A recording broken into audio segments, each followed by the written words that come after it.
We're all taught pretty much from day one that family is everything. It's supposed to be our rock, our safety net, right? This one bond that's just unbreakable. It's a really powerful ideal that's baked into our society. And we've all heard that phrase, blood is thicker than water. It's like this cultural shorthand that tells us family ties have to come first, no matter what, that they have to be preserved above all else. And that's the big question we're tackling in this explainer. Because for a lot of people, that bond becomes a source of pain. Family estrangement, it's a huge taboo, this kind of silent epidemic going on behind closed doors. But what we're learning is that it's rarely a simple choice. More often than not, it's a profound, incredibly complex act of survival. Okay, so let's bust the biggest myth right off the bat. The idea that estrangement is just this sudden, impulsive thing. One big fight, and boom, it's over. The reality? It is almost never like that. It's not an explosion. It's a slow, quiet erosion over years and years. From the outside, it might look like one dramatic argument was the final straw. But for the person who actually makes that impossible decision, their internal reality is a completely different story.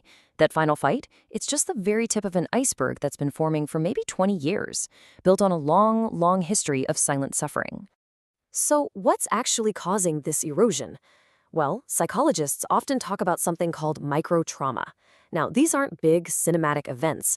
They're the small, repeated wounds that build up over time. Think about it.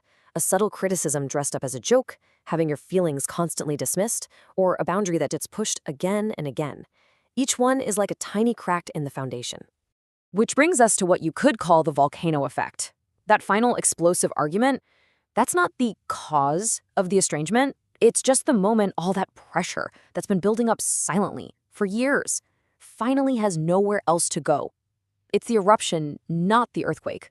So let's dive a little deeper into what creates that pressure. It often comes down to these invisible wounds, these hidden dynamics, things like dysfunctional family roles, and a deep, aching feeling of emotional neglect. In some of these family systems, a child doesn't really get to figure out who they are. Instead, their identity is assigned to them. You might have the golden child who has to be perfect all the time, or the scapegoat who gets blamed for every problem. Maybe the invisible child who just learns to fade into the background, or even the parentified child who's forced to act as the emotional caretaker for their own parents. And this is so crucial to understand. For so many people, the decision to create distance isn't really about rejecting the people in their family. It's a desperate, last-ditch effort to escape a role they never asked for, a role that was literally preventing them from becoming their authentic self. And this leads to a really important distinction, one that's captured perfectly in this two-part idea. It gets to the heart of emotional neglect. The wounds that don't come from what happened, but from what never happened. And here's the other half. It's about the empty well. You keep going back, hoping for a sip of water, for love or validation or just basic understanding, but the well is always dry. Estrangement is the final, agonizing choice to stop dying of thirst. Now, this probably raises a pretty big question in your mind. If it's so painful, why on earth do people stay for so long? Sometimes for decades. Well, the answer is usually found in a really powerful and really confusing psychological cycle.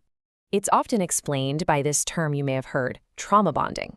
This happens when the moments of harm, the criticism, the neglect, are all mixed up with moments of warmth or apology. That inconsistency gets the nervous system completely wired, and it starts to mistake that chaotic push and pull for love. And that confusion is what fuels the hope cycle. See how it works? Something hurtful happens, then it's followed by a rare moment of affection or a big promise to change. That little bit of warmth sparks this powerful hope that this time things will finally be different, only for the harm to happen all over again. It's a truly devastating loop to be trapped in. Breaking that cycle usually only happens after a single, soul-crushing realization hits. It's no longer about anger or winning an argument. It's about survival. It's the moment you understand deep in your bones that the cost of staying is the complete erasure of yourself. When you understand that, it helps us reframe this whole idea of cutting contact. It's not an act of revenge. It's not meant to be a punishment. It's a calculated, often last resort strategy for self-preservation. And this strategy, it doesn't always look the same for everyone. For some, it's low contact, just setting firm limits on interactions. Others might use what's called the gray rock method, where they become as emotionally unreactive as a gray rock to avoid fueling any drama. And then there's no contact, which is almost always the final step, only taken after every other attempt to create safe boundaries has failed.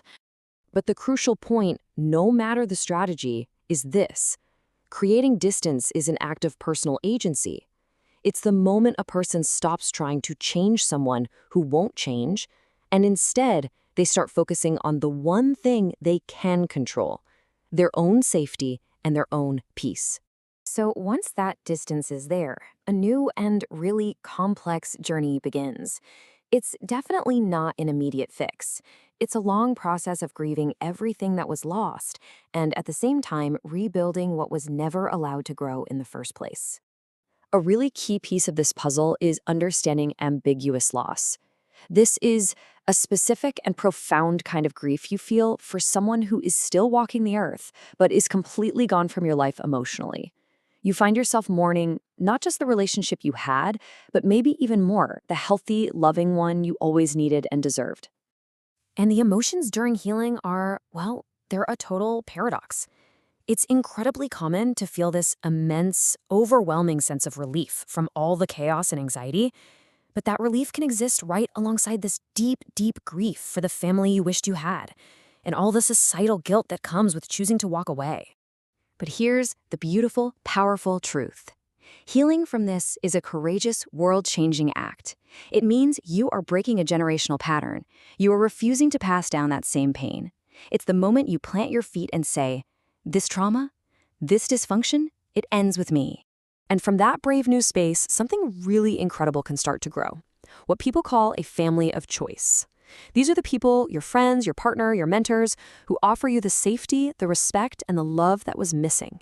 It's connection that's built on mutual choice, not on obligation.